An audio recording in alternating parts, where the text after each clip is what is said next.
इस सत्र में कोई नए साथी आए हैं तो उनका परिचय हो जाए।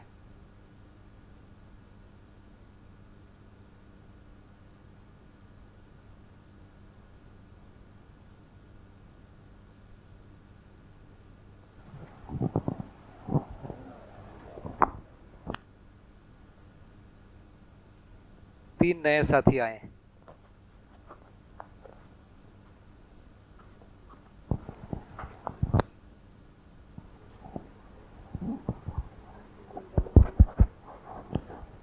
मेरा नाम हिमांशु है। हम ऋषिकेश उत्तराखंड से आए हैं। सभी को हमारी तरफ से नमस्कार। सभी को नमस्ते। मेरा नाम शालिनी है और मैं अपने पति और बच्चे के साथ आई हूँ इधर, और इसका नाम हमने अभ्युदय रखा है।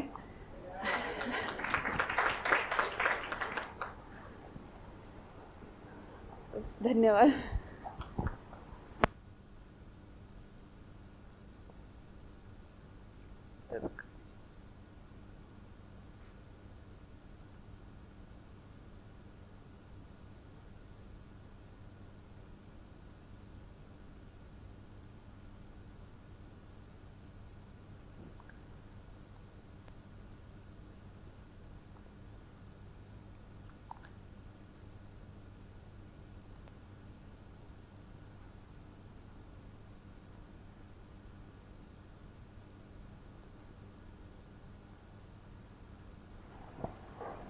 हेलो, थोड़ा सा आगे बढ़ेंगे।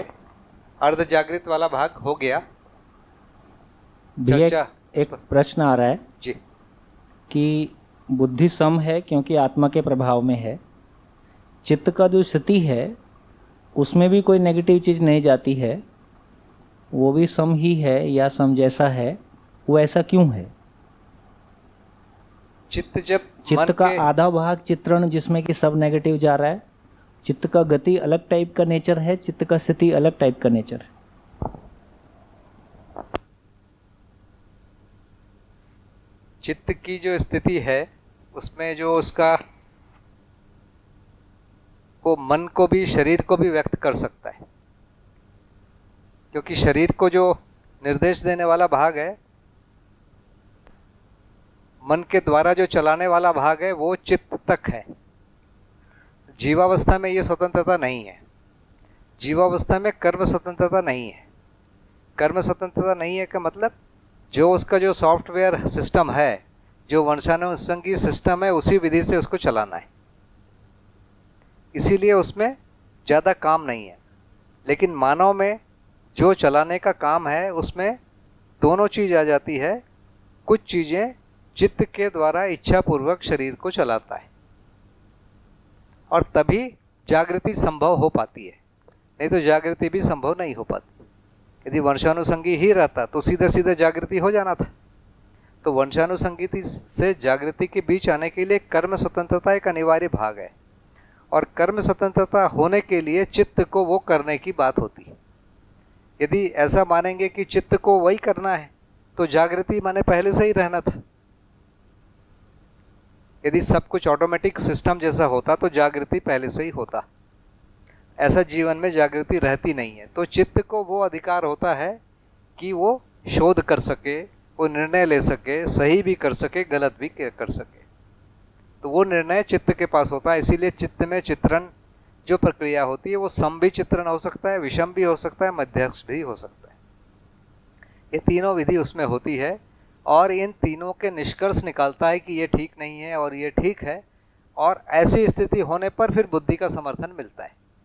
ये पूरा सेटअप अस्तित्व सहज है। इसीलिए चित्त में तीनों चीज़ें हैं। चित्त में है तो उसके नीचे वृत्ति में भी और मन में भी है। तो मन बहुत सारी चीज़ों को चयन कर लेता है जो गलत भी हो सकते हैं, है ना। जैसे जहर ले लेता है और खा लेता है। जानवर जहर नहीं खाता है, जानवर से गलती नहीं होती है, वो अपना भोजन पहचानता है और खाता है और स्वस्थ रहता है।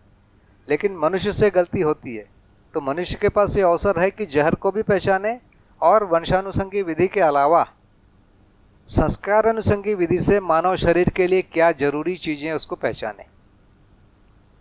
जीवावस्था में शरीर के लिए क्या जरूरी चीजें हैं उसको वंशानुसंगी विधि से पहचानता है। जीवन का कोई रोल नहीं है। मानव में शरीर के लिए क्या आवश्यक है क्या अनावश्यक है, इसको संस्कार अनुसंगी विधि से पहचानना है। संस्कार अनुसंगी विधि से पहचानने के लिए कुछ चीज़ें, ऐसी घटनाएं भी होंगी जहाँ गलती होगी, उसको पहचानेगा ये ठीक नहीं है, इस कुछ सही होगा उसको पहचानेगा। तो ये शरीर को बनाए रखने के लिए भी जो चीज़ें चाहिए वो वंशानुसंगी मानव में नहीं है। जैसे गाय के बच्चे को जंगल में छोड़ देंगे वो जिंदा रहेगा, आदमी के बच्चे को जंगल में छोड़ देंगे वो मर जाएगा, खा ही नहीं सकता, वो कुछ भी खा लेगा और मर जाएगा, पहले मरा है। और इसी प्रक्रिया से मनुष्य ने क्रम से एक एक चीज़ को पहचाना जो खाने योग्य है और उसको परंपरा में डाल दिया। अभी हम जो चावल और गेहूं खा रहे हैं हमने शोध नहीं किया, हमने पहचाना नहीं, हम परंपरा विधि से पहचान लिए। भाई नमक खाना है या दाल खाना है, मिर्ची खाना है तो इतना खाना है, ये सारी चीज़ें परंपरा विधि से हमारे पास आई है। हमारा व्यक्तिगत शोध नहीं है। व्यक्तिगत शोध किसी किसी का है, वो एक आध बिंदु पर है, और वो जो शोध होता है वैसे परंपरा को दे दिया जाता है। जबकि जीवावस्था में जो भी भोजन है वो शरीर के द्वारा वंशानुसंगी विधि से पहचाना गया है। ज्ञानावस्था में जो भी भोजन है या कपड़े पहनना है, पहले तो कपड़े पहन के तो कोई आता नहीं है, कपड़े पहनने की जो विधि मनुष्य ने बनाया वो संस्कार अनुसंगी विधि से बनाया। तो ये जो है कर्म स्वतंत्रता होने का मतलब है कि हमको दोनों अवसर मिले जहां हम सही भी कर सके और गलत भी कर सके। उसके बाद हमने गलत को पहचान लिया, सही को पहचान लिया, उसकी जो विधि है हमको चित्त से शुरू होती है। तो चित्त में इसीलिए वो दोनों अधिकार रखे हुए हैं, गलत करने का और गलत को पहचानने का, उसके बाद सही की तरफ जाने का, उसके बाद सही की तरफ जाने का। ये पूरी एक अस्तित्व सहज व्यवस्था है, इसीलिए चित्त में वो क्षमताएं हैं।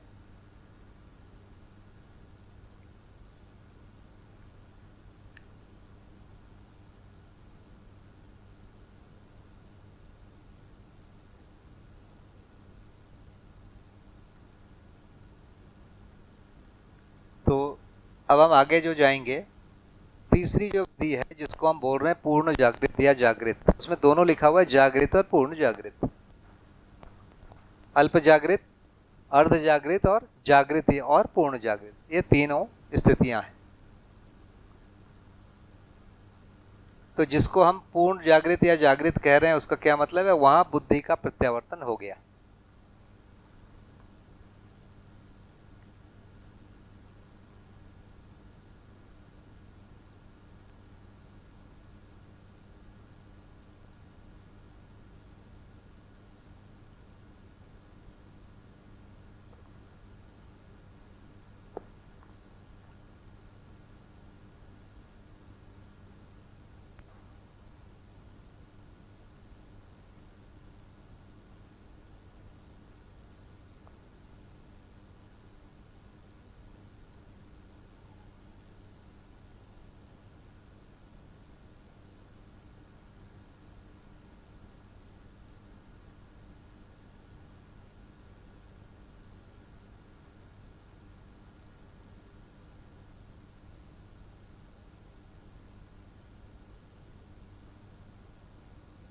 यह अर्ध जागृत स्थिति है। अर्ध जागृत के बाद तो जागृत की स्थिति आती है, उसमें चित्त का प्रत्यावर्तन हो जाता है।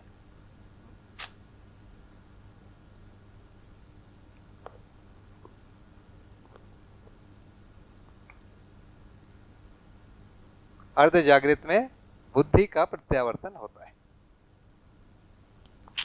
फिर से बार बार गलती हो गई। अर्ध जागृत में चित्त का प्रत्यावर्तन हो जाता है और जागृत में बुद्धि का प्रत्यावर्तन हो जाता है। बुद्धि के प्रत्यावर्तन का नाम बोध है। तो बुद्धि का जैसे ही प्रत्यावर्तन होता है उसी समय आत्मा का भी प्रत्यावर्तन हो जाता है।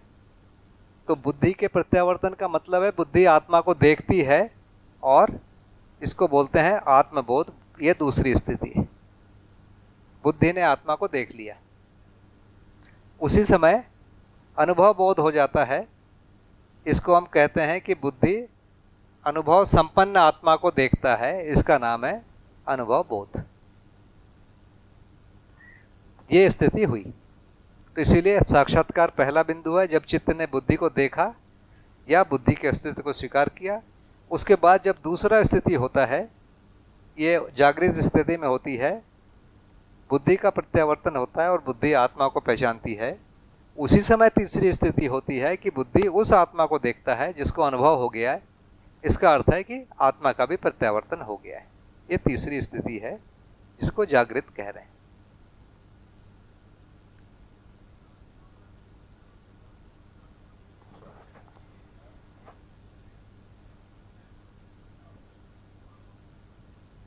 जी,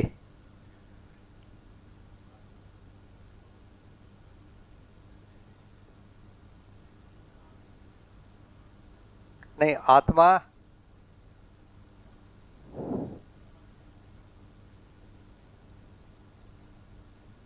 जी, बुद्धि जब भ्रमित अवस्था में आत्मा को अनुभव नहीं रहता है, ये मध्यस्थ दर्शन का प्रतिपादन है। और बार बार ये कन्फ्यूजन चला जाता है परंपरा से कि आत्मा को सब पता है। परंपरा में ये माना जाता है कि आत्मा जो है वो परमात्मा का अंश है, इसलिए आत्मा सब जानता है, आत्मा सर्वज्ञ है। मध्यस्थ दर्शन कहता है कि आत्मा मध्यस्थ है लेकिन उसको अनुभव नहीं रहता है भ्रमित अवस्था में। जागृत अवस्था में आत्मा मध्यस्थ तो रहता ही है, साथ में अनुभव हो जाता है। ये मध्यस्थ दर्शन का प्रतिपादन है। ये मुख्य जो प्रतिपादन है, मुख्य जो अंतर है, ये जगह है। तो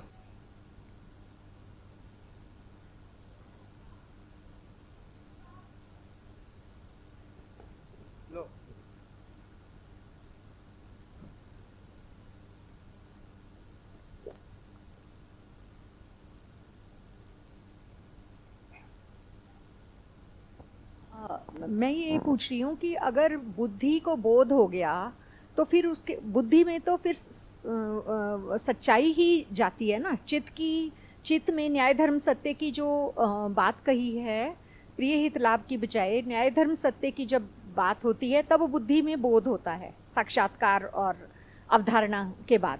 तो जब बुद्धि में बोध जब है तो फिर वहाँ उसके बाद आत्मा का कैसे वो गलत ठहराया जाएगा? आत्मा पर बुद्धि के बाद तो सच्चाई ही आगे जाएगी ना जी। फिर आत्मा की अभी जो आपने बात कही वो कैसे हो सकती है? गलत कैसे हो सकता है? भ्रम कैसे हो सकता है? फिर भ्रमित अवस्था तो यहाँ तक बताई है ना, चित्रण तक। जी, प्रिय हित लाभ की दृष्टि में चित्रण तक बताई है। जी जी। न्याय धर्म सत्य की दृष्टि में फिर आगे गई, फिर उसके बाद फिर तो भ्रमित अवस्था खत्म हो गई ना जी। यहाँ पर थोड़ा कंफ्यूजन।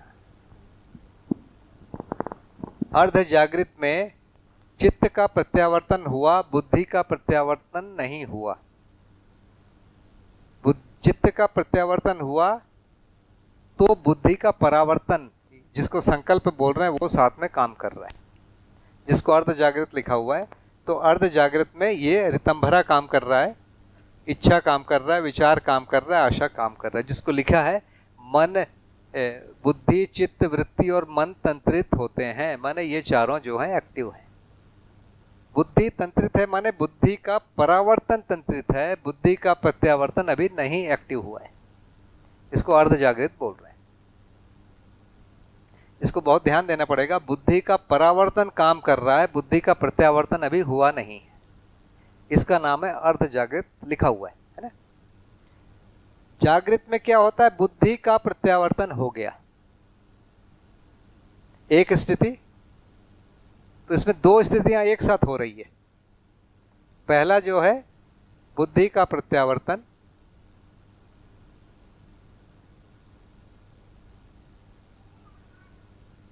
दूसरा आत्मा का भी प्रत्यावर्तन।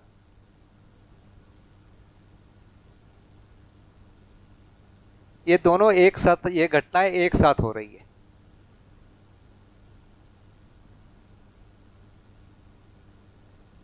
जागृत में। तो जागृत में जो नई चीज क्या हुई?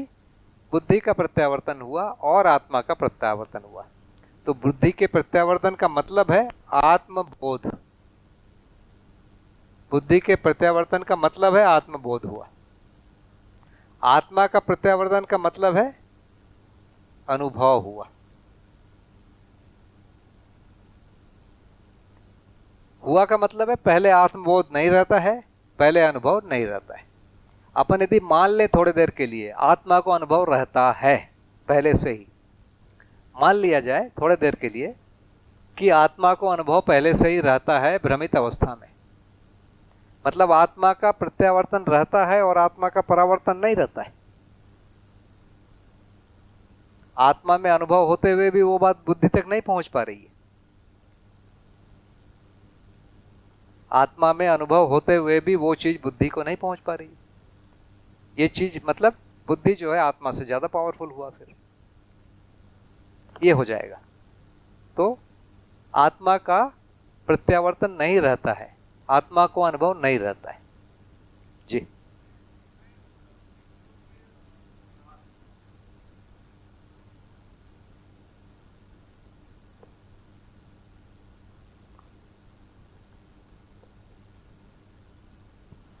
हम जो बोलते हैं कि बुद्धि के अंदर में बोध पहले से समाया नहीं है, वो तो हम कहते हैं उसमें बस इस प्रकार का है कि वो सही को स्वीकार लेता है, पर वो हिसाब से देखने में आया था कि नहीं, वो आत्मा उसका दृष्टा है, आत्मा से ही ये समविधि आ रही है। तो इसमें बुद्धि यानी ये 4.5 क्रिया है, तो बुद्धि वो रोक ही रहा है कि जब तक ये भ्रम में रहेगा, यानी ऐसी कल्पना नहीं हो सकती क्या? इसमें थोड़ा और डाउट हो रहा है। आत्मा मध्यस्थ है, हाँ, बुद्धि सम है। तो सम तो बुद्धि का अपना क्षेत्र है। तो बुद्धि का जब परावर्तन हो रहा है ये वाली जगह पर, तो सम आ गया, मध्यस्थ नहीं आया। मध्यस्थ तब होगा जब बुद्धि आत्मा को पाएगी। मध्यस्थ के लिए जो स्रोत है वो आत्मा है, बुद्धि स्रोत नहीं है। तो बुद्धि जब आत्मा को पहचानेगी, मध्यस्थ क्रिया को पहचानेगी, तब मध्यस्थ आएगा, उसके पहले मध्यस्थ आएगा ही नहीं। आत्मा तो मध्यस्थ है ही ना पहले से। वो हाँ, वो तो है ही, यानी निरंतरता तो है ही। वो है, हम वो यहाँ पहचाने नहीं या आ ना रहा है। पहचाने, वो है, वो यहाँ नहीं आ रहा है। तो उसका मतलब तो आत्मा में ऑलरेडी अनुभव है ही, उसका मतलब तो वही हुआ ना। मध्यस्थ है तो वो नहीं, मध्यस्थ और अनुभव दो भिन्न चीजें हैं। मध्यस्थ भिन्न चीज है, अनुभव भिन्न चीज। भ्रमित अवस्था में बुद्धि मध्यस्थ है, आत्मा मध्यस्थ है, लेकिन अनुभव नहीं है। मध्यस्थ यानी निरंतरता हुआ एक, तो वो भी आत्मा भी सम हो गया ना इसमें। तो भ्रमित अवस्था में, भ्रमित अवस्था माने दोनों, अजागृत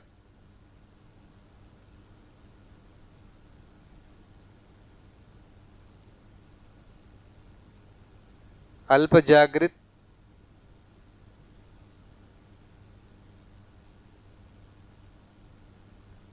अर्ध जागृत, इसको भ्रमित अवस्था कह रहे हैं। मैंने जागृत नहीं हुआ है। इस अवस्था में आत्मा मध्यस्थ है, अनुभव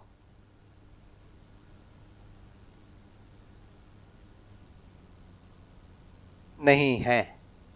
ये बात मध्यस्थ दर्शन का बहुत स्पेशल प्रतिपादन है। अजागृत में भी आत्मा मध्यस्थ है, लेकिन मध्यस्थ का प्रभाव बुद्धि में या बुद्धि का प्रभाव चित्त में नहीं आ रहा है। मध्यस्थ हुए, लेकिन उसका प्रभाव बुद्धि स्वीकार ही नहीं कर पा रहा है। बुद्धि आत्म विमुख होने के कारण इस प्रभाव को स्वीकार नहीं कर पा रहा है। चित्त भी बुद्धि से विमुख होने के कारण चित्त बुद्धि के प्रभाव को नहीं स्वीकार कर पा रहा है। ये चीजें हैं। तो आत्मा मध्यस्थ है, लेकिन इसका जो प्रभाव है बुद्धि नहीं स्वीकार कर पा रही है, क्योंकि बुद्धि में आत्मबोध नहीं है या प्रत्यावर्तन क्रिया नहीं है। वैसे ही बुद्धि में सम होते हुए भी बुद्धि को चित्त स्वीकार नहीं रहा है। क्यों नहीं स्वीकार रहा है? चित्त भ्रमित है, चित्त बुद्धि की तरफ प्रत्यावर्तित नहीं हुआ है। इसीलिए बुद्धि में सम होते हुए भी वो सम चित्त में नहीं आया। चित्त में नहीं आया तो फिर वृत्ति में भी नहीं आया और मन में भी नहीं आया, इसलिए व्यवहार में भी नहीं आया। तो ये एक बहुत महत्वपूर्ण चीज है। भ्रमित अवस्था में आत्मा मध्यस्थ है, अनुभव नहीं है। इसको फिर से लिख सकते हैं कि बुद्धि सम है और बढ़िया,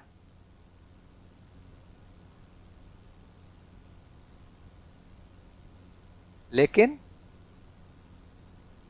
बोध नहीं है। बोध का मतलब ही है आत्मबोध नहीं है।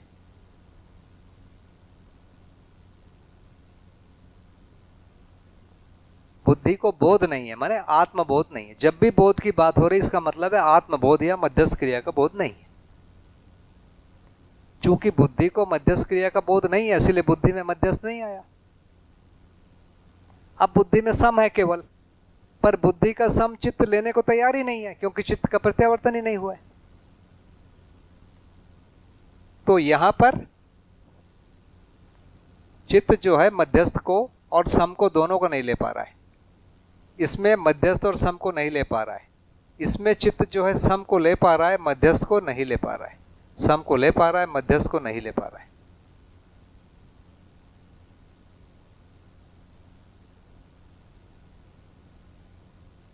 ये इसका पूरा डायग्राम बन रहा है।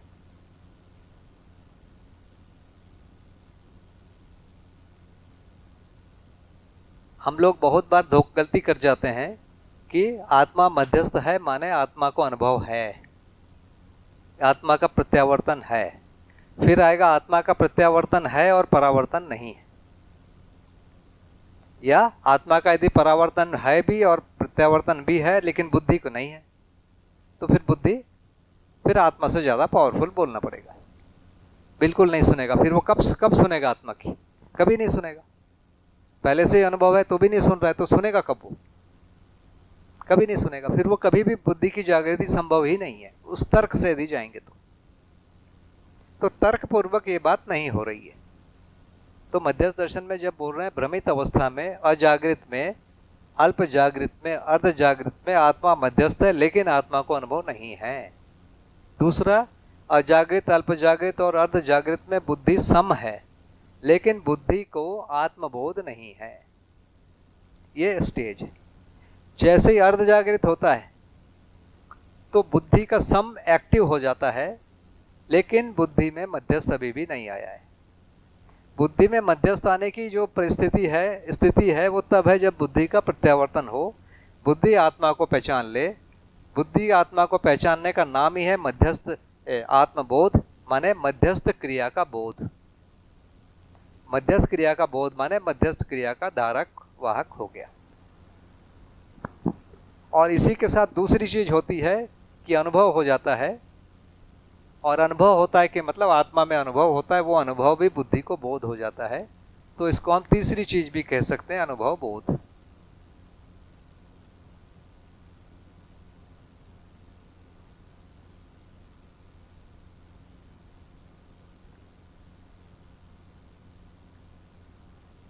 जी अब बताइए।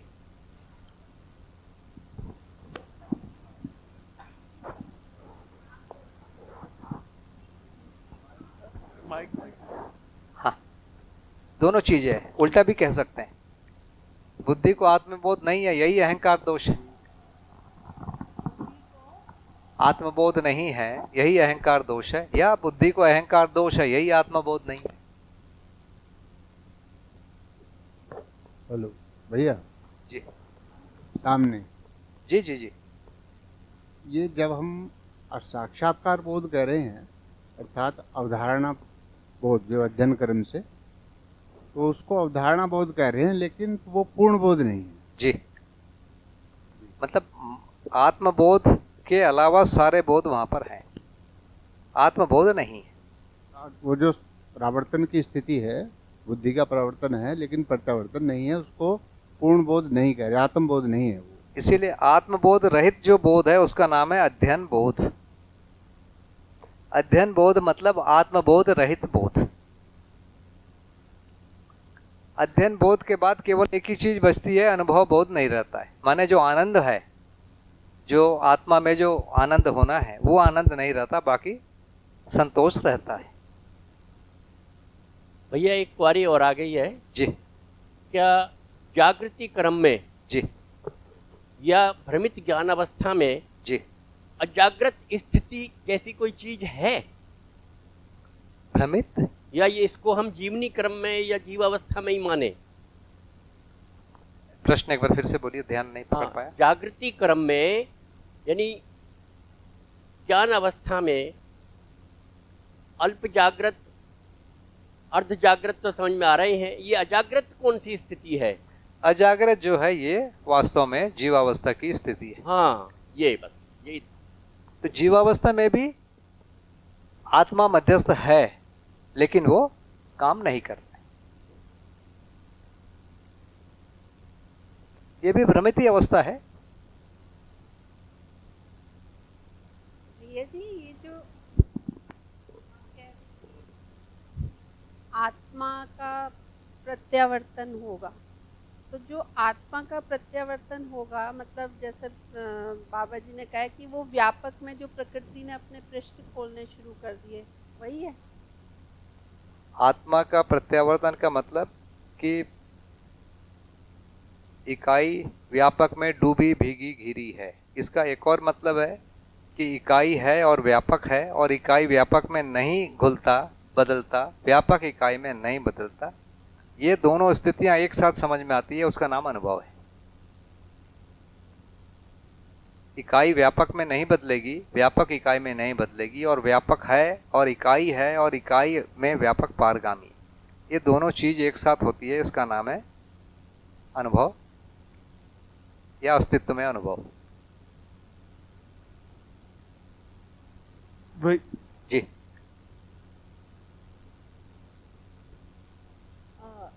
बुद्धि में अभी अहंकार की बात हुई कि अहंकार दोष के कारण जो है वो आत्मा विमुख हो जाती है। ऐसे कौन से और दोष हैं जिसकी वजह से वो आत्मा विमुख रहती है? देखिए, दोष नहीं है ये। जैसे ही जीवन शरीर को चलाने आता है, वो बिना अनुभव वाला जीवन आता है, बिना बोध वाला जीवन आता है, बिना साक्षात्कार वाला जीवन आता है। और तो और जीवावस्था में चित्रण क्रिया भी नहीं हो रही है, वो जीवन है वो।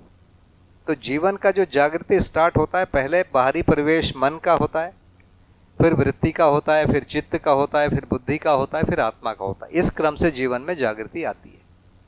तो जीवावस्था में थोड़ा सा भाग हो जाता है, उसके बाद वो मानव शरीर को चलाने आता है। तो मानव शरीर को जब चलाने आता है तो मुख्य रूप से आशा विचार इच्छा काम करने लगती है, तब मानव शरीर को चलाने आता है। उससे कम में मानव शरीर नहीं है। जीवावस्था में इच्छाएं नहीं है, एक प्रकार से कह रहे हैं। उसी को कह रहे हैं कर्म स्वतंत्रता और कल्पनाशीलता नहीं है। अब आप थ्योरेटिकली बात करेंगे बिल्कुल नहीं है, तो इसका उत्तर यह है कि शरीर को चलाने के लिए जितनी कल्पनाशीलता चाहिए उतनी है, उससे अधिक नहीं है। शरीर और उसकी परंपरा को चलाने के लिए जो थोड़े बहुत विचार की जरूरत है उतना है। जीवन की तृप्ति के लिए जो चाहिए कल्पनाशीलता, वो उसमें नहीं है। देखिए, बंदर हमसे पहले इस धरती पर आया, लेकिन हमको शर्म आ गई, उनको नहीं आई, अभी तक नंगा घूमता है। क्या बोलेंगे? हमको मानव को शर्म आई ना, उसने कपड़े पहने। बंदर को अभी तक नहीं आया है और कभी भी नहीं आएगा। बंदर के हाथ पैर ऐसे हैं कि वो कपड़े पहन सकता है, कम से कम छाल तो लपेट सकता है, पर उसमें वो सेंस ही नहीं आया कि मैं नंगा हूं। ये शर्म की बात है। मानव में आ गया। तो ये जो चीज है, ये मानव में कोई बड़ी विशेषता है जो जीवावस्था में नहीं आ रही।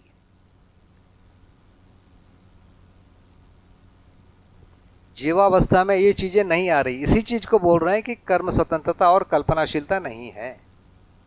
खाने पीने वाली कल्पनाशीलता है, कर्म स्वतंत्रता है खाने पीने वाली, शरीर को जिंदा रखने के लिए 4 विषय वाली पूरी है। लेकिन जीवन की तृप्ति के लिए जो कल्पनाशीलता और कर्म स्वतंत्रता चाहिए वो नहीं है जीवावस्था में। और उस समय भी उसका जो जीवन है, उसका जो मध्यस्थ क्रिया चालू है, लेकिन अनुभव नहीं है। बुद्धि का में सम है, लेकिन वो सम चित्त को नहीं पहुंच रहा है। चित्त में सम विषम मध्यस्थ तीनों को स्वीकार करने की क्षमता है, लेकिन चित्त सम और मध्यस्थ को नहीं स्वीकार कर पा रहा है। वो एक बनी हुई स्थिति है जहाँ से जीवन आगे बढ़ता है। तो मानव जहाँ से आगे बढ़ रहा है वहाँ से आत्मा में अनुभव नहीं है एक, पर आत्मा मध्यस्थ है। बुद्धि में बोध नहीं है, बुद्धि में आत्मबोध नहीं है, बुद्धि में अनुभव बोध नहीं है, आत्मा में अनुभव नहीं है। इतना है, इसके बावजूद और चित्त में प्रत्यावर्तन नहीं है, साक्षात्कार नहीं है। यहाँ से अभी मानव जाति की यात्रा चल रही है। हो सकता है 500,000 वर्ष के बाद ये वाला सेंटेंस गलत होगा, क्योंकि सब लोगों का साक्षात्कार चालू रहेगा। भैया इसमें भैया आत्मबोध और सत्यबोध एक ही चीज है? जी, आत्मबोध और सत्यबोध दोनों एक ही चीज है। आत्मबोध और अनुभव बोध एक ही साथ हुआ। अनुभव बोध हो गया माने सत्य बोध हो गया। अनुभव माने सत्ता में संपृक्त प्रकृति। इसका मतलब है कि डूबा भीगा घिरा होना। इसका मतलब है कि इकाई और व्यापक दो सच्चाइयां हैं, दोनों एक दूसरे में नहीं बदलती। दोनों यदि कोई एक दूसरे में बदलता तो दो नहीं रहता, फिर एक होता, तो फिर डूबा भीगा घिरा भी सेंटेंस जो है गलत माना जाता। तो दो हैं, इसका मतलब ही है डूबा भीगा घिरा होना। तभी जो है इकाई का धर्म अस्तित्व है बोलते बनता है, नहीं तो इकाई का धर्म अस्तित्व नहीं बोल सकते। यदि इकाई व्यापक में विलय हो जाती तो इस इकाई का धर्म अस्तित्व नहीं बोल पाते। तो ये सारी चीज़ें, इकाई का धर्म अस्तित्व धर्म है, ये अनुभव में होता है। फिर उसके आगे के सारे धर्म, जीवावस्था के, प्राणावस्था के, ज्ञानावस्था के, ये सारे धर्म भी अनुभव की स्थिति में ही बोलने बनेंगे। जी भैया ये अगर ये तर्क मान ले कि नहीं आत्मा में अनुभव नहीं है, तो आत्मा क्या है वो टाइम पे? वो बोध ही भी कैसे होगा, क्योंकि आत्मा में कुछ है ही नहीं। अगर आत्मा में अनुभव नहीं है तो आत्मा में क्या है? भ्रमित अवस्था। भ्रमित अवस्था में क्या है? देखिए, कुल मिला के जैसे एक हम परमाणु को तोड़ देते हैं तो उस परमाणु अंश में क्या है? वो परमाणु के रूप में बन जाता है। क्यों बनता है? क्योंकि नियति क्रम एक चीज है, उसी में हर किसी को आना है। तो नियति क्रम को फॉलो करने की जो चीज है वो हर अंश में रखा हुआ है, और आत्मा मध्यांश होने के कारण सबसे अधिक नियति क्रम के करीब वो है। इसका इतना ही उत्तर है। तो अनुभव की क्षमता उसमें है, मध्यस्थ को पहचानने की क्षमता बुद्धि में है। तो ये जो अहंकार है तो वो बुद्धि और आत्मा का मिलन, यानी उसमें ये आत्मा का अहंकार होना चाहिए ना बुद्धि के हिसाब से, क्योंकि आत्मा खुद को नहीं पहचाना, वो समझ रहा है कि उससे ही सब कुछ है। आत्मा को खुद को नहीं पहचानना है, आत्मा को पहचानना है बुद्धि को ही। आत्मा का काम केवल व्यापक को पहचानना है, बाकी उसको कुछ पहचानना नहीं। आत्मा जब तक व्यापक को नहीं पहचानती तब तक वो खुद को ही सब कुछ मानती है। ऐसा हुआ कि नहीं हुआ? नहीं, जब तक उसको बोध वो अनुभव नहीं हुआ। नहीं हुआ। बुद्धि ही अपने को सब कुछ मानती है जब तक आत्मा को अनुभव नहीं होता। यही तो इसका खास बिंदु है। क्योंकि अभी तक परंपरा में वही था कि आत्मा में वो चीज होती है। वही हम परंपरा से मिला के कुछ नया तर्क लेते हैं। उसमें से एक तर्क है कि आत्मा को अनुभव रहता है परंपरा का, जबकि आत्मा को अनुभव नहीं रहता, ये मध्यस्थ दर्शन कह रहा है। पहली बात तो ये है। और दूसरी वाली बात अभी आप जो बोले कि अहंकार जो है आत्मा को होना था, अहंकार आत्मा को नहीं होता है, बुद्धि को होता है। भैया एक परमाणविक स्वरूप में मध्यस्थ के रूप में आत्मा उसको परमाणविक स्वरूप बनाए रखे हुए है, इसका वो तो कोई एक प्रभाव है ही। तो अनुभव प्राप्त आत्मा का प्रभाव और उससे पहले के प्रभाव में क्या अंतर है फिर? वो तो जो पहले वाला प्रभाव है वो तो रहेगा ही, कुछ एक्स्ट्रा जोड़ेगा ना। तो उस प्रभाव जैसे मैं क्लास 2 पास हुआ, हाँ। उसके बाद क्लास 3 पास हुआ, तो क्लास 2 वाला तो रहेगा ही, प्लस कुछ जुड़ा, तो मेरे पास जो है वो तो रहेगा ही पहले से ही। उतना प्रभाव है ही उसका, मतलब हाँ, उसके गठन को बनाए रखने वाला प्रभाव तो है ही है, 100% है। इतना तो पहचान रहे हैं अंश एक दूसरे को। इसके पहले जड़ में ही गठन को बनाए रखने वाला प्रभाव है। इधर भैया जी, जीव चेतना से मानव चेतना में जब परिवर्तन होता है तो वो न्याय धर्म सत्य की दृष्टि के बाद होता है या आत्मा में अनुभव के बाद होता है?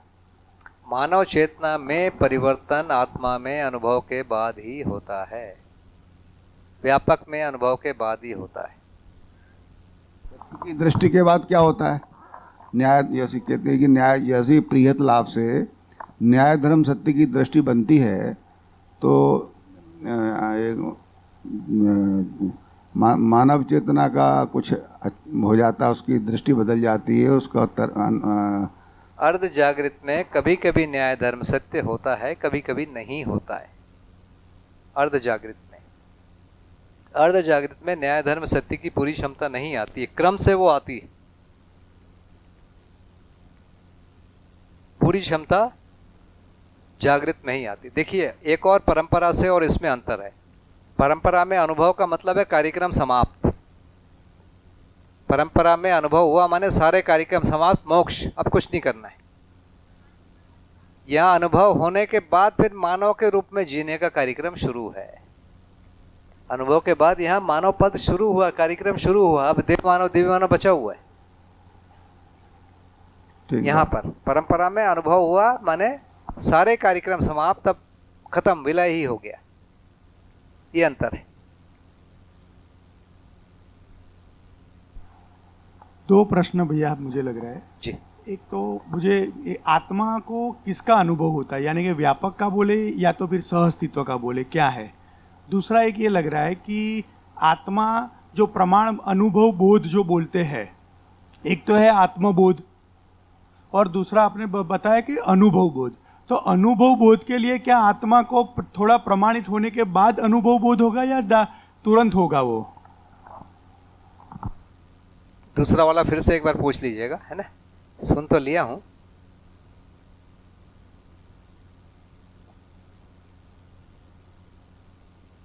ये दो शब्द है, व्यापक का अनुभव, व्यापक में अनुभव। ये जो व्यापक का अनुभव, ये समाधि के लिए शब्द बहुत प्रचलित है, क्योंकि उस समय मैं हूं वाला सेंस रहता है, लेकिन एक भी इकाई नहीं रहती है। समाधि वाली जो स्थिति है उसमें मैं हूं तो रहता है, व्यापक है ये पता चलता है, लेकिन कोई इकाई का आभास प्रतीति कुछ नहीं रहता है। इसीलिए व्यापक का अनुभव कहा जाता है। प्रचलित शब्द है, व्यापक का अनुभव हुआ, इसको समाधि कह रहे हैं, जो परंपरा में प्रचलित है। इसमें व्यापक के साथ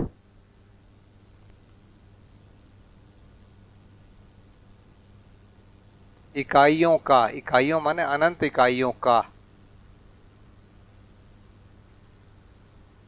अनुभव होता है।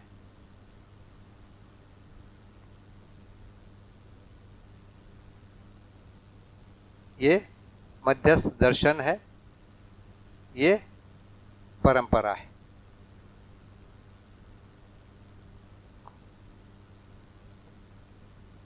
ठीक है।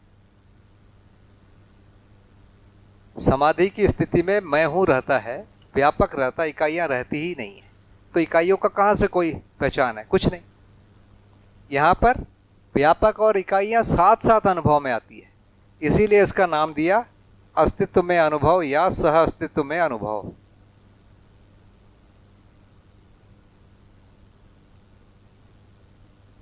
या इसी को सह अस्तित्व में अनुभव, दोनों एक ही चीज, इस चीज को नाम दिया, इसी चीज को। ये अंतर परंपरा के साथ बार बार आएगा।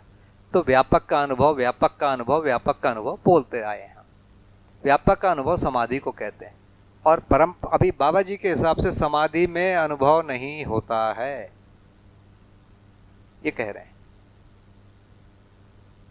बाबा जी ने कहा कि हमको समाधि में ज्ञान नहीं हुआ, समाधि में नहीं होता है।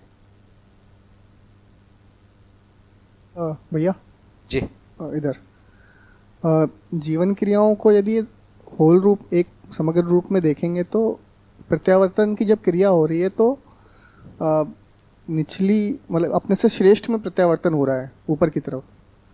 तो जब आत्मा का प्रत्यावर्तन व्यापक में हो रहा है तो क्या आत्मा से श्रेष्ठ व्यापक को कहेंगे? श्रेष्ठ बोलना या सूक्ष्म बोलना?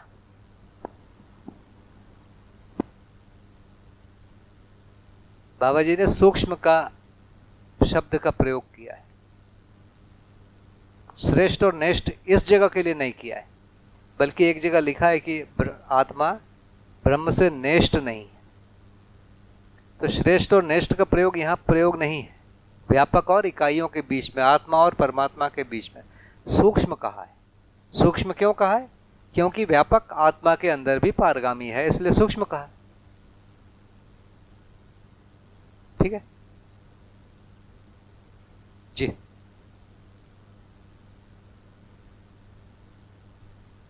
यहाँ लिखा है कि मध्यस्थ दर्शन में व्यापक के साथ इकाइयों का अनुभव, तो जो इकाइयां हैं उसमें जड़ और चैतन्य दोनों प्रकृति, दोनों चारों अवस्थाएं आ गई यानी जी। अच्छा, आई है तभी तो उन्होंने चारों अवस्थाओं को लिखा है, यदि नहीं आई होती तो नहीं लिखे होते।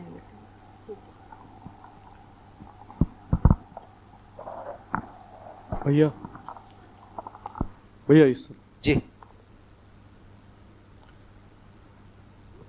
भैया समाधि में व्यापक का अनुभव और इकाई नहीं, तो जब बाबा जी को जब समाधि हुई तब मैं हूँ ये जो अनुभव था या साक्षात्कार या जिसे जो भी कहें, वो किसने किया? क्योंकि इच्छा विचार आशा जब उस वक्त चुप है, तो मैं हूँ ये होना, ये बुद्धि ने देखा या आत्मा ने देखा समाधि में, संयम से पहले? चित्त को देखने वाला बुद्धि होता है, तो बुद्धि ने देखा कि मैं हूं और ये व्यापक चीज है, स्लेट खाली है। ये बुद्धि का स्टेटमेंट है, मैं हूं और स्लेट खाली है।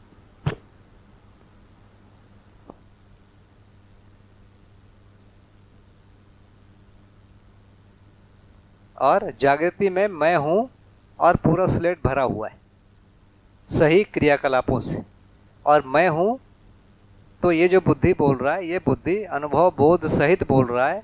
आत्मा है उसको भी पहचान रहा है, व्यापक है उसको भी पहचान रहा है, उसके साथ बुद्धि ही बोल रहा है। ये होता है भैया। तो एक इसमें जब हम अध्ययन बोध बोल रहे हैं और साक्षात्कार हो रहा है या फिर उस टाइम पे, तो बुद्धि को व्यापक के बारे में पता है, इसीलिए अध्ययन विधि से अध्ययन बोध हो रहा है। तो जो बुद्धि में अध्ययन बोध हुआ या बोध अवधारणा हुई, और आत्मा का सहअस्तित्व में, आत्मा का व्यापक में या सत्य में अनुभूत होने के बाद जो बुद्धि में आत्मबोध हुआ, इन दोनों में डिफरेंस क्या है? इन दोनों में वस्तु रूप में क्या है अलग?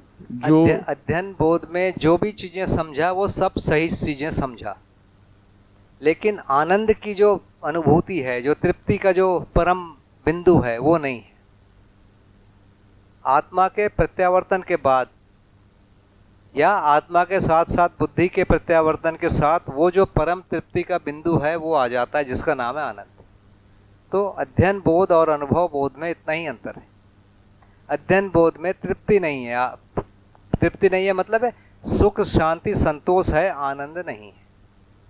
और अनुभव की स्थिति में सुख शांति संतोष और आनंद दोनों है, अनुभव बोध की स्थिति, ये अंतर है। तो समझ रूप में अगर हम देखते हैं तो कुछ मतलब क्योंकि बुद्धि में सम है, तो मध्यस्थ में होने की वजह से क्या चेंज आएगा ऐसा जिसकी वजह से आनंद आएगा, या कुछ एक्स्ट्रा कुछ समझ बन रही है वहाँ पे? व्यापक का अनुभव हुआ आत्मा को। देखिए अभी मैं व्यापक व्यापक बोल रहा हूँ, सुन रहे हैं ना आप सुबह से? तो ये मुझे व्यापक को अनुभव है, व्यापक का कि बोध है या सुन लिया है मैंने? एकदम सीधी सीधी बात बोल रहा हूं। तो मानव कम से कम व्यापक को सुन लिया रहता है और दिन भर बोलता रहता है, व्यापक व्यापक आत्मा आत्मा बोलता रहता है। तो एक स्टेज ये भी होती है, ना उसको साक्षात्कार है व्यापक का, न बोध है, न अनुभव, कुछ नहीं है, लेकिन बोल रहा है। उसको क्या बोलेंगे फिर? उसमें क्या है? मानता है, फिर उसका कोई तर्क है। तो विश्लेषण चित्रण में कोई एक चीज सेट करके बैठा हुआ है, एक मानव की मिनिमम स्थिति, एक उससे भी मिनिमम है, ऐसा कुछ होता ही नहीं, बकवास करता है। एक वो भी स्टेज है ना। एक स्टेज है जो बोलता है कि व्यापक होता है, व्यापक होता है, आत्मा होता है, बोल रहा है, केवल सुन लिया है, बोलता रहता है। क्यों? हमारे गुरुजी बोलते हैं, इतने सारे लोग बोलते हैं, क्यों नहीं है? वैसा बोलता है। एक व्यक्ति उससे थोड़ा और आगे आभास पूर्वक, तर्क पूर्वक बताता है कि व्यापक ये है, देखो पारगामी है, ऐसा वैसा, वो तर्क देता है। तो क्या ये व्यापक को पहचान रहे? नहीं पहचान रहे।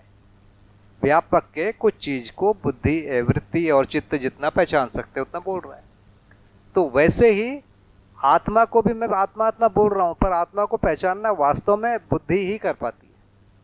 वैसे ही व्यापक को पहचानना या अनुभव करना आत्मा ही कर पाता है, और वो जब कर पाता है तो उसको तृप्ति होती है। अभी हम बोल पा रहे हैं, कर तृप्त अनुभव नहीं कर पा रहे हैं, तो वो तृप्ति नहीं है, लेकिन बोल तो हम पा ही रहे हैं, मुंह है तो बोलेंगे ही, है ना। तो ये चीजें बची रहती है। बोलना एक भाग है, जो अनुभव होना एक दूसरा भाग है। तो साक्षात्कार होना माने चित्त ने बुद्धि को पहचाना, एक भाग है जो अभी मानव परंपरा में बचा हुआ है, बहुतायत लोगों को नहीं है। वैसे ही बुद्धि ने चित्त आत्मा को पहचाना और आत्मा ने व्यापक को पहचाना। ये तीनों भाषा के रूप में नहीं है, ये होने के रूप में है, ये बचा रहता है, ये उस कार्यक्रम में होता है। इसमें ऊपर व्यापक लिखा है आपने, जैसे वहाँ सहअस्तित्व में अनुभव और आत्मा के ऊपर व्यापक, वहाँ पे या तो व्यापक के साथ इकाई लिखना पड़ेगा। हाँ, व्यापक सब साथ, एक ही अनुभव सब साथ में रहता है। व्यापक तो उसके इसलिए लिखा है कि आत्मा ही उसको देखती है, बाकी बुद्धि अपने स्तर पर देखते रहती है, चित्त अपने स्तर पर देखता रहता है, वृत्ति अपने स्तर पर देखता रहता है। आत्मा शरीर को देखने नहीं जाती, शरीर को मन ही देखता है उस समय भी। जो अनुभव है आत्मा व्यापक का कर रही है, बुद्धि आत्मा का कर रहा है, चित्त बुद्धि का कर रहा है, वृत्ति मन का कर रहा है, मन वृत्ति का कर रहा है, ये सब साथ साथ होता है। उसी समय मन शरीर का दर्शन कर रहा है, वृत्ति मन का दर्शन कर रही है, चित्त वृत्ति का दर्शन कर रहा है, बुद्धि, ये सब एक साथ इतने सारे दर्शन और अनुभव होते रहते हैं। इसी को बाबा जी ने अनुभव समुच्चय लिखा है, माने आत्मा व्यापक में अनुभव करता है, बुद्धि आत्मा में, चित्त बुद्धि में, इस क्रम से पूरा अनुभव और दर्शन होता है। तो 5 अनुभव है और 5 दर्शन है। मन का एक, वृत्ति का एक, चित्त का एक, बुद्धि का एक, आत्मा, ये 5 अनुभव है। और दर्शन आत्मा बुद्धि का, बुद्धि चित्त का, चित्त वृत्ति का, वृत्ति मन का, मन शरीर का, ये 5 अनुभव और 5 दर्शन है। ये पूरा मिला हुआ है, इसको नाम दिया गया है जागृति। इसमें फिर बाकी जीवन को छोड़ के बाकी इकाइयों का अनुभव कहाँ हो रहा है? शरीर का जो कर रहा है वो मन ही कर रहा है ना, मन कर रहा है, माने बहुत सारी चीजों का कर रहा है साथ में, पदार्थ अवस्था को देख रहा है, प्राण अवस्था को देख रहा है, भोजन को देख रहा है, सब चीजों को देख रहा है। ये अनुभव के बाद में व्यापक का जो अनुभव है, इसमें बोलते हैं कि परावर्तन में जो अनुभव होता है तो मध्यस्थता के रूप में सभी क्रियाओं पर रहता है, बुद्धि पे भी, चित्त पे भी, वृत्ति पे भी, मन पे भी। तो उस समय मन जब देखता है, बाहर देखता है शरीर के माध्यम से जागृति की अवस्था में, तो वो इकाइयों के साथ साथ उस व्यापक को, जो आत्मा ने व्यापकता की अनुभूति की है, उसको मन के माध्यम से भी देख सकता है। ऐसा देखेगा तो आत्मा ही देखेगा उसको, उसके प्रभाव से मन भरा पड़ा रहेगा, मतलब तृप्त रहेगा। देखने वाला फिर वहाँ एक आत्मा ही होता है, चाहे वो शरीर के माध्यम से देखे। उसको देखना बोलो, शरीर के माध्यम से नहीं देखता आत्मा। आत्मा तो हर समय उसमें डूबा भीगा घिरा है, उसको देखता है वो। देखना माने अनुभव करना। हम देखना जनरली जो शब्द प्रयोग करते हैं कम विकसित का दर्शन के लिए करते हैं।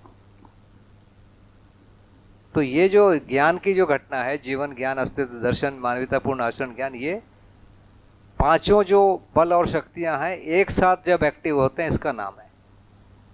माने एक ही समय में आत्मा व्यापक का दर्शन कर रहा है, बुद्धि आत्मा का अनुभव कर रहा है, बुद्धि आत्मा का, चित्त बुद्धि का, वृत्ति चित्त का, मन वृत्ति का, ये अनुभव एक साथ होता है।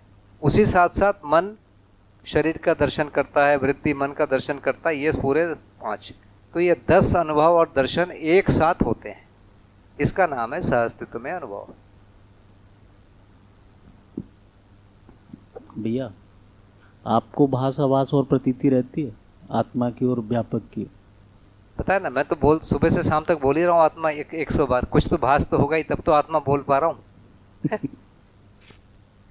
देखिए, भास तो अमानव को भी ब्रह्म का भास होता है, ये लिखा हुआ है अनुभव दर्शन में, यही रखी होगी, आप पढ़ लीजिए। तो मेरे को भी है वो। भास के बाद आभास है, तो आभास का मतलब हम तर्क पूर्वक चीजों को रख पा रहे हैं। तो हम लोग यहाँ तक तो करने में सक्षम हैं, ऐसा मानते हैं कि उसको हम तर्क पूर्वक रखें, जिसमें मनन करने के लिए एक अनुकूल वातावरण बनेगा। यहाँ तक के लिए हम अपनी मानते हैं कि अपनी क्षमता है। थोड़ी बहुत कमियां भी हो सकती है, लेकिन ये है। इसके ऊपर के लिए अभी एक आध चीज होती भी होगी किसी में, एक आध चीज किसी में नहीं भी होगी।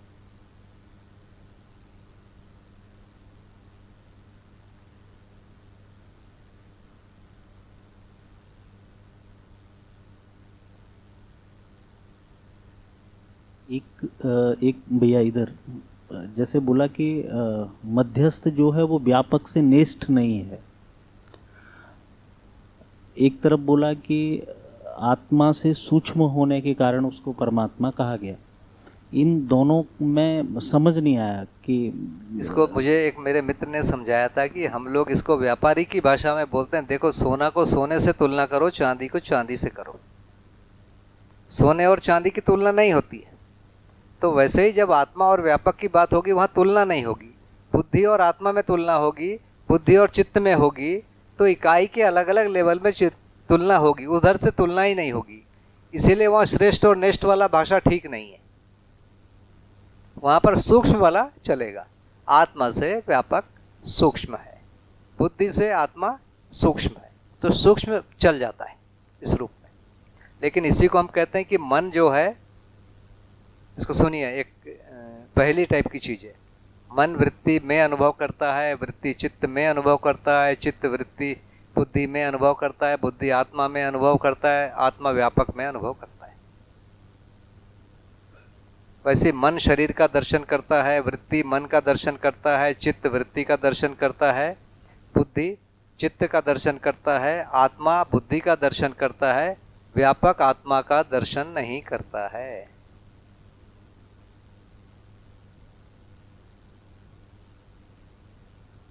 जो परंपरा में बोला गया है कि ईश्वर सबको दर्शन ये करता है, यहाँ क्या बोल रहे हैं? आत्मा व्यापक आत्मा का दर्शन नहीं करता। कहीं इसमें लिखा नहीं है, पर उसको मीनिंग वही है। हम जनरली वो मीनिंग ड्रॉ कर लेते हैं, लिखा नहीं है तो भी कि करता है। तो व्यापक आत्मा का दर्शन नहीं करता है। दर्शन क्षमता व्यापक में नहीं है, दर्शन क्षमता जीवन में है। जीवन के 5 लेयर में अलग अलग प्रकार की दर्शन क्षमता है, अलग अलग अनुभव क्षमता है। भैया अभी मैं जो समझा हूँ, मेरे को करेक्ट करना। जो जब समाधि होती है तो उसका मतलब है कि आशा इच्छा विचार बंद है, तो चिंतन कुछ आता नहीं है। पर जब हम संयम से या अनुभव होते हैं, तब हमारा 5 दरवाजे खुल जाते हैं। तो चिंतन में जो अनुभव होता है वो चिंतन के द्वारा हम ग्रहण कर पाते हैं, जो समाधि में नहीं कर पाते। ऐसा है? अनुभव चित्रण के द्वारा नहीं ग्रहण कर रहे हैं। अनुभव जो है आत्मा में हुआ, उसको बुद्धि ने ग्रहण किया, उसका नाम है आत्मबोध। वैसे ही और अनुभव बोध बुद्धि को चित्त ग्रहण कर पाती है। बुद्धि को चित्त उसके पहले से ही ग्रहण कर रही थी, तभी आत्मा का या बुद्धि का प्रत्यावर्तन हुआ। यानी जो समाधि होते हैं तो ये 3 बंदी होते हैं, यानी उसमें कुछ हो नहीं पाता, बस वो व्यापक को कुछ महसूस कर पाता है, या क्या होता है? यानी वो दोनों का डिफरेंस नहीं समझ में आ रहा है। क्योंकि जो अब व्यापक का एक्सपीरियंस किया तो उसके अंदर इकाइयां तो आ ही गई। कहाँ? समाधि में अगर व्यापक को वो महसूस कर रहा है तो उसके अंदर इकाइयां तो आ ही गई। देखिए व्यापक, देखिए मध्यस्थ दर्शन कहता है कि व्यापक को अनुभव करने का जो क्षमता है वो आत्मा में है। समाधि की स्थिति में बुद्धि चित्त का दर्शन कर रही है, ये कर पा रही। बुद्धि आत्मा को अनुभव नहीं कर पा रही है। देखो इस रूप में यहाँ पर कहीं लिखा नहीं होगा कि बुद्धि आत्मा को अनुभव नहीं। हम इन बातों से एक निष्कर्ष निकालते हैं कि बुद्धि आत्मा का अनुभव नहीं कर पा रही है समाधि की स्थिति में, आत्मा व्यापक को अनुभव नहीं कर पा रही है समाधि की स्थिति में। ऐसा इन सब पुस्तकों में लिखा नहीं मिलेगा, लेकिन आप चर्चा करेंगे तो ये चीजें निकलेंगी।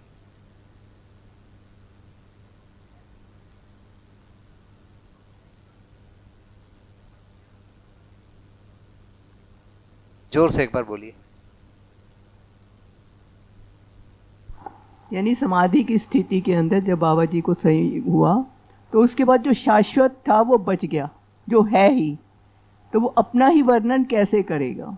वो तो अपने आप अपना वर्णन अपने आप खुद ही हो गया। पता नहीं भैया, इसको मैं नहीं समझ पा रहा हूँ।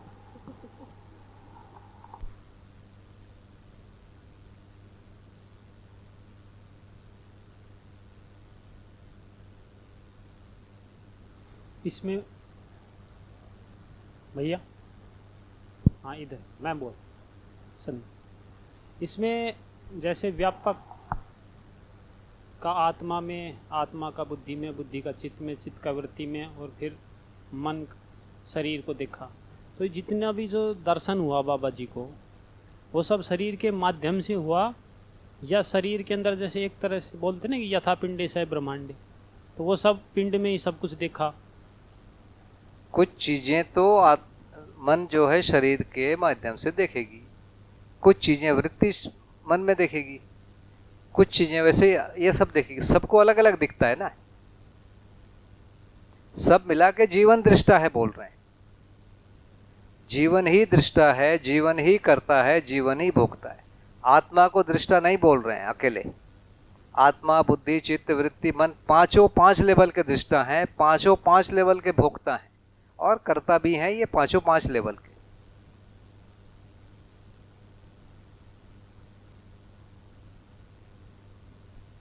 जी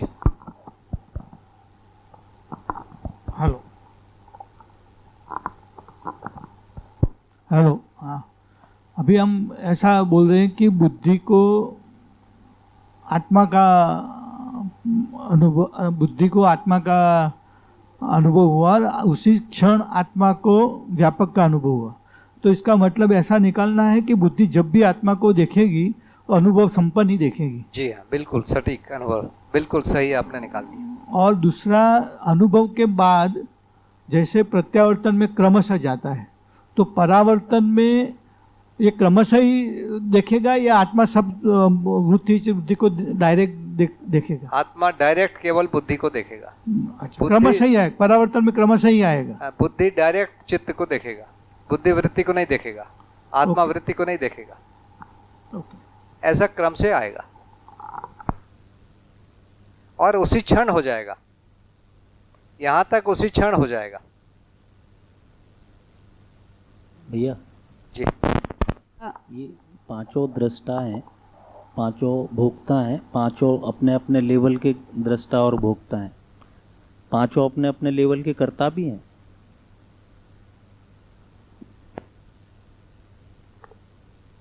फिर से थोड़ा सा।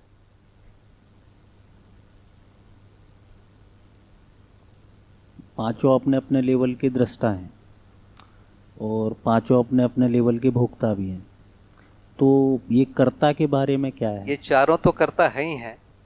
नीचे बुद्धि से नीचे वाले चारों, बुद्धि सहित, बुद्धि, वृत्ति, चित्त, ये सब कर्ता है। आत्मा का कर्ता जैसा चीज नहीं है, पर कर्ता के समर्थन में है।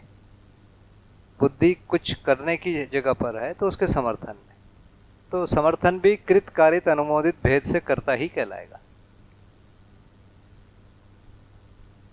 भैया इधर, अभी जैसे भैया ने बोला कि बुद्धि के साथ में सीधा आत्मा का बोध हुआ तो अनुभव भी हो गया, तो आपने अभी उनको, राहुल भैया को बोला कि आनंद नहीं आ रहा है जब तक बुद्धि को आत्मा का बोध है, और आत्मा का जब तक बोध व्यापक से नहीं होता तभी आनंद आएगा।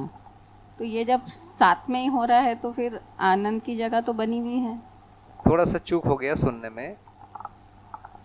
चित्त का प्रत्यावर्तन जब होगा तब अध्ययन बोध होगा। अध्ययन बोध में आनंद नहीं रहेगा। इसके बाद जैसे ही बुद्धि का प्रत्यावर्तन होगा उसी समय आनंद आ जाएगा, क्योंकि उसी समय आत्मा को आत्मा में अनुभव आ जाएगा, तो वो उसी समय आ जाएगा। सुनने में थोड़ा ये हो गया। ये दोनों एक साथ है, ऊपर के दोनों, बुद्धि और आत्मा का प्रत्यावर्तन एक ही साथ है। आनंद तो बोध और अनुभव के बीच में है ना, बुद्धि और आत्मा के बीच में आएगा ना आनंद।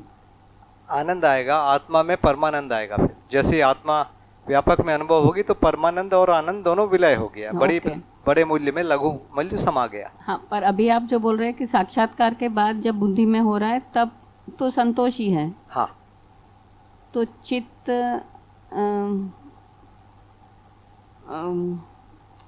बुद्धि के अनुरूप हो रही है, तब आपने बोला कि आनंद आएगा। थोड़ा सा कंफ्यूज, फिर से बोलिए प्लीज। चित्त बुद्धि के अनुरूप होगा तो संतोष आएगा। इसके नीचे चले जाते हैं तो वृत्ति चित्त के अनुसार होगी तो शांति आएगी। इसके नीचे मन वृत्ति के अनुसार होगा तो सुख आएगा। वैसे बुद्धि आत्मा के अनुसार होगी तो आनंद होगा। बुद्धि आत्मा के अनुसार कब होगी? जब आत्म बोध होगा, माने बुद्धि का प्रत्यावर्तन होगा। तो वही क्षण तो अनुभव भी हो रहा है। हाँ, उसी क्षण आत्मा का भी प्रत्यावर्तन हो रहा है, उसको परमानंद बोला।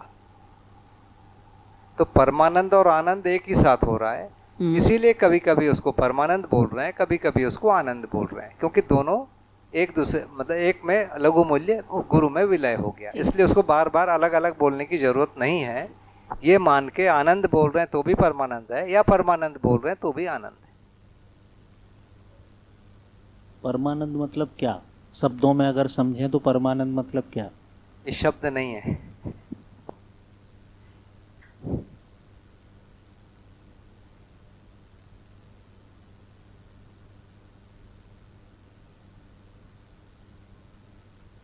तो ये बात स्पष्ट हो रही है ना, जिसको भ्रमित अवस्था बोल रहे हैं, जिसको हमारे जेपी भैया ने याद दिला दिया कि इसको भ्रमित अवस्था क्यों बोल रहे हो। तो अजागृत या जिसको जीवावस्था बोल रहे हैं, और अल्प जागृत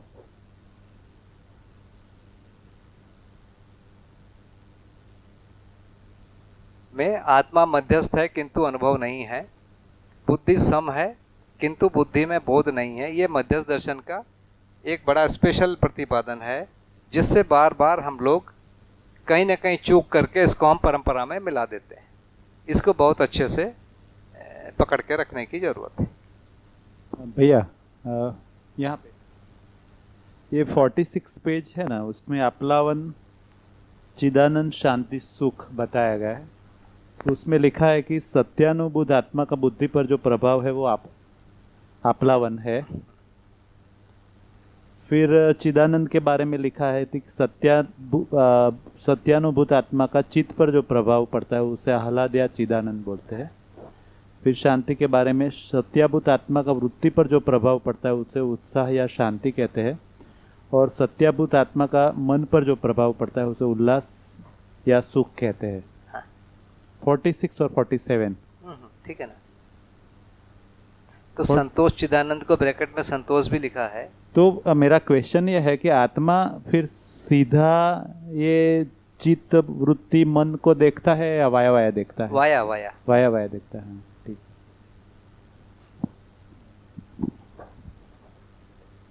ये प्रत्यावर्तन समझ में आया बहुत अच्छे से।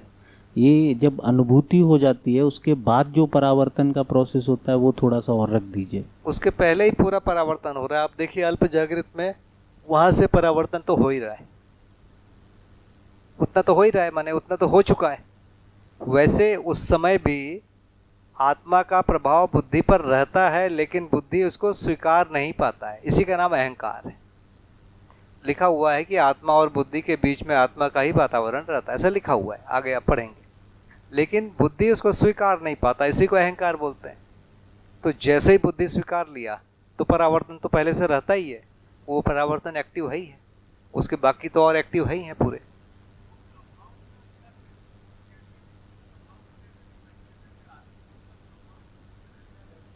तो वो प्रभाव को डिफाइन क्या करेंगे? क्या है ये प्रभाव?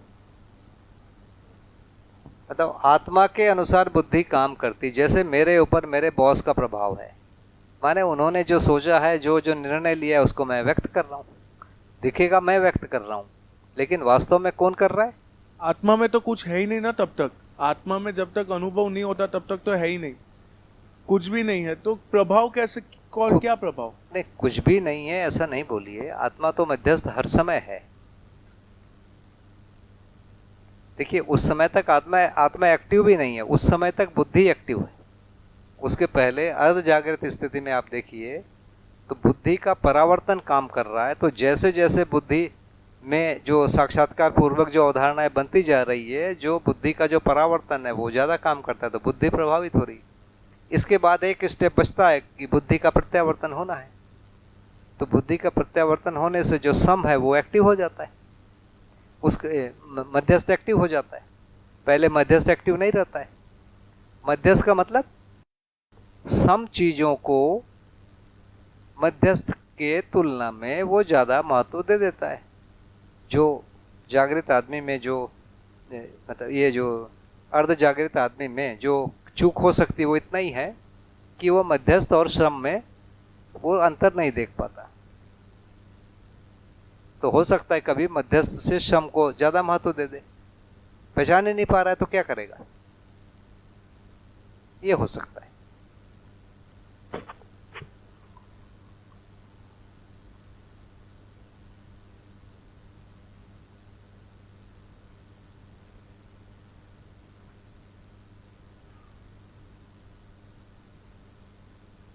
भैया एक ये भाषा भी आती है कि रूप गुण स्वभाव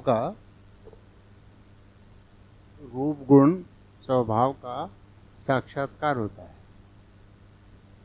और स्वभाव का ही मतलब एक अर्थबोध है बुद्धि में, और धर्म का अनुभव होता है। इसको थोड़ा सा और स्पष्ट करो। उसको मैंने निवेदन किया थोड़ी देर पहले। जब आत्मा व्यापक में अनुभूत होती है उस समय आत्मा को पारगामिता पता चलता है। पारगामिता का मतलब क्या है कि इकाई में व्यापक आर पार है, जहाँ इकाई है वहाँ व्यापक है ही है, ये समझ में आता है। इसका मतलब ये होता है कि इकाई और व्यापक दो अलग अलग स्थितियाँ हैं, और कभी भी इकाई का व्यापक में विलय नहीं होता, या व्यापक कभी भी इकाई में नहीं बदलता। जब ये कंडीशन होगी तभी हम बोल पाएंगे ना इकाई अविनाशी है।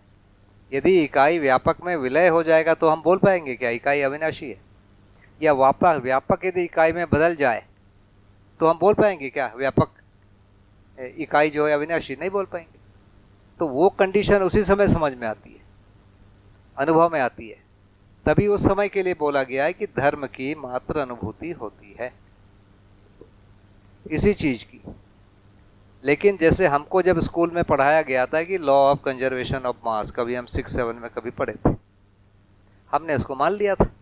क्यों मान लिया था? क्योंकि वैसा लिखने से नंबर मिलते थे। सीधा सीधा क्यों माना था? हमको समझ में आना नहीं था, हमने मान लिया था। क्यों माना था? ऐसा लिखने पर 5 में 5 मिलता है। यदि इसके उल्टा लिखने पर 5 में 10 मिलता तो हम उल्टा लिखते। हमारा तो पक्का था कंसेप्ट, है ना। मेरे ख्याल से सभी का पक्का रहता है।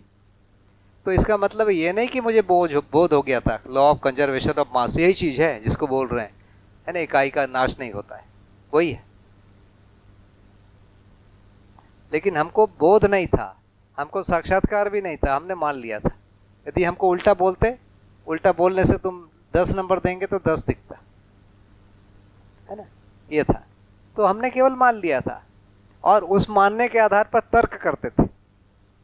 जैसे सुबह मैंने उदाहरण दिया कि वृत्ति में हम एक ऑब्जर्वेशन लेते हैं कि सूरज यहाँ है तो लाल है, सूरज वहाँ है तो सफ़ेद है, वहाँ है तो और सफ़ेद है, टेम्परेचर ज़्यादा है। और यदि कोई बोले नहीं, सूरज को मैंने सिर के ऊपर देखा, लाल है और काफ़ी ठंडक थी, तो हम बोलेंगे तुम पागल हो गए हो। क्योंकि हमारा जो टेस्टिंग करने के लिए हमारा जो बेस है वो वृत्ति का ऑब्जर्वेशन है। अब हम किसी की नहीं सुनेंगे। तो उस प्रकार के उसको मैंने बेस लाइन मान लिया, मैंने या हम सब लोगों ने, कि law of conservation of mass होता है, वो एक बेस लाइन है। उसके आधार पर अब तर्क करेंगे वो बेस लाइन सही है या गलत है, हमारे पास उसको जांचने का कोई आधार नहीं था।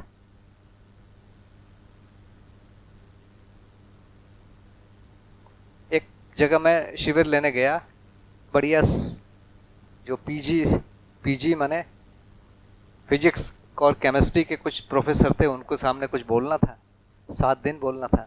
तो बोला, अब बोलने में वो सुनेंगे क्यों, तो थोड़ा सा मैंने कुछ कहानी वानी शुरू किया और कहानी में पूछा कि ये जो आप लोग पढ़ के समझते हो कि सीधा रट के लिख देते हो, परीक्षा में कैसे पास होते हैं? तो उन्होंने बोला नहीं नहीं, हम लोग साइंस वाले हैं, हम लोग तो समझ के लिखते हैं, आर्ट्स वाले रटते हैं। बढ़िया, अच्छी बात है, आर्ट वाले रटते हैं। तो थोड़ी देर तक बातचीत को खींचा। फिर उसके बाद मैंने पूछा कि ये बताइए ग्रहण क्यों होता है, सूर्य ग्रहण चंद्र ग्रहण क्यों होता है? तो उन्होंने बोला कि जो है सूर्य और चंद्रमा के बीच में जब पृथ्वी आ जाती है तो पृथ्वी की छाया चंद्रमा में पड़ती है, तो चंद्रमा में तो पृथ्वी का जो आदमी है चंद्रमा को देख नहीं पाता है, तो चंद्रमा दिखता नहीं है, उसको बोलते हैं चंद्र ग्रहण। बढ़िया। वैसे सूर्य ग्रहण भी समझाया। फिर मैंने एक चित्र बनाया, बोला मेरे को समझ में नहीं आया, थोड़ा समझा दो। ये जैसे सूरज है,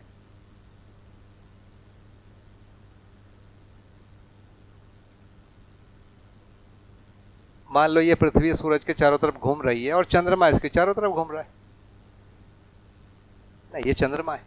तो हर महीने में ऐसा 2 बार होता है कि एक बार चंद्रमा यहां आएगा और एक बार यहां आएगा, तो चंद्रमा तो सूरज और पृथ्वी के बीच में आ गया।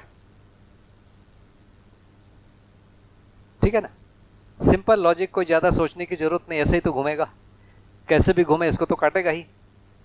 तो महीने में 2 बार आएगा, तो हर महीने में एक बार सूर्य ग्रहण एक बार चंद्र ग्रहण, क्या इतने बार होता है? थोड़ी खुसुर फुसुर हुई और बोले यार इतना होता तो पता चल ही जाता, हर महीने में 2 ग्रहण होना है ना। तो एक निष्कर्ष तो निकल गया कि नहीं हो रहा है। तो नहीं हो रहा है तो ये ग्रहण हो कैसे रहा है? ये जो सूर्य और चंद्रमा के बीच में आ रहा है, हम पढ़े थे कि रटे थे कि समझे थे?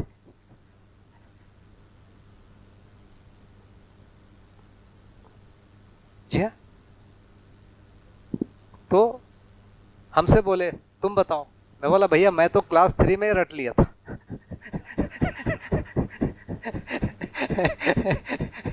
मैं तो क्लास 3 में रट लिया था और नंबर मिल गए थे, तो अभी तक मैं उतना ही रटा हुआ हूं। तो अंततः उस जगह पहुंचाना पड़ता है कि हम रट ले रहे हैं, हम चीजों को समझने की कोशिश नहीं कर रहे हैं। तो सब चीजें रट ले रहे हैं हम और रट के बोल दे रहे हैं, नंबर मिल जा रहा है। इस चीजें से कुछ चीजें चल रहा है, लेकिन रट के व्यवहार करते नहीं बन रहा है। रट के व्यवहार करते नहीं बन रहा है, उसमें बड़ी प्रॉब्लम आ रही है। तो इसको समझना किसी जगह पर जरूरी होता है। तो ठीक, इसके बारे में कुछ और?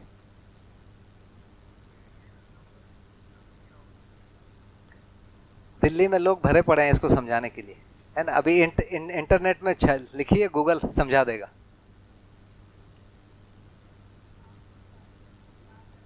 मेरा रटा हुआ ही अभी तक। मैं एक और उत्तर रट लिया कि गूगल अंकल समझा देगा। उससे मेरा काम चल जा रहा है।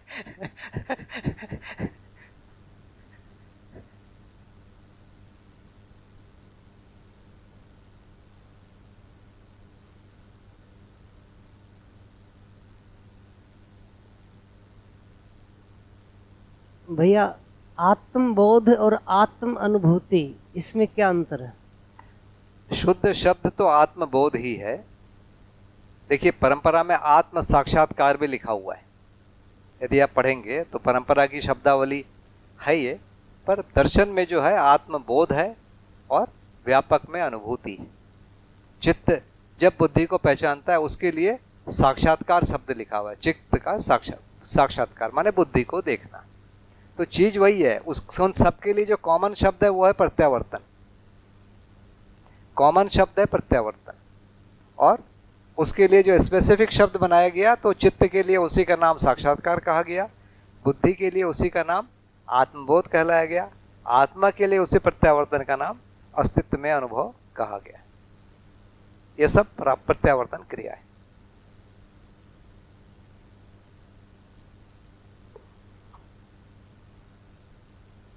भैया जब सहअस्तित्व अनुभूति की बात कह रहे हैं तो वहाँ इकाई का और व्यापक का संबंध स्पष्ट हो रहा है, तो वहाँ आत्म अनुभूति कहा जा सकता है, क्योंकि वहाँ ये भी तो स्पष्ट हो रहा है ना कि सहअस्तित्व है। तो सहअस्तित्व में इकाई का अपना होना और व्यापक का होना और इसके संबंध का होना जब सारा स्पष्ट हो रहा है, तो वहाँ स्वयं को पहचानना नहीं हो रहा। बुद्धि के प्रत्यावर्तन क्रिया का नाम बोध है। इसीलिए बुद्धि जब भी प्रत्यावर्तित होकर जिसको देख रही है वो वाला बोध हुआ। तो बुद्धि प्रत्यावर्तित होकर आत्मा को देख रही है, इसलिए आत्मा का बोध हुआ, आत्मबोध कहा। आत्मा के प्रत्यावर्तन का नाम अनुभव लिखा हुआ है। तो अनुभव में जो चीज दिख रहा है, अस्तित्व दिख रहा है, सहअस्तित्व दिख रहा है, इसको सहअस्तित्व में अनुभव है। इस ढंग से भाषा बनाई गई है ना। एक शब्दानुशासन बनता है कोई भी चीज को लिखने के लिए, तो इसका स्ट्रक्चर ये है। लेकिन यदि आपकी बात से लोगों को समझ में आता है तो कोई आपत्ति नहीं। इनके प्रश्न से आशय ये निकल रहा है कि आत्मा है ये कौन पहचान रहा है। तो आत्मा स्वयं को पहचानता है कि नहीं पहचानता है? मैं हूँ, इसको, ये आत्मा को, इसको खुद को पता चलता है कि नहीं चलता? देखिए, जीवन को जो पहचानने की विधि है वो मन वृत्ति को, वृत्ति मन को, वृत्ति चित्त को, चित्त वृत्ति। इस ढंग से जब पूरे एक दूसरे को पहचान लेते हैं तो उसका नाम है जीवन ज्ञान। दर्शन में जीवन ज्ञान शब्द ज्यादा प्रचलित किया गया और ये सब एक साथ होना चाहिए, दसों। तो ये जो आत्मबोध, साक्षात्कार, ये उसके छोटे पार्ट हैं जीवन ज्ञान के। तो जीवन ज्ञान पूरा शब्द है जहां दसों प्रकार के परावर्तन और प्रत्यावर्तन हो गए।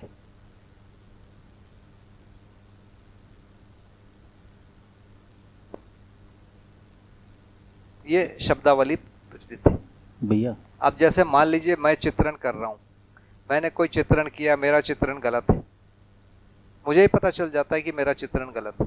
ये किसको पता चला?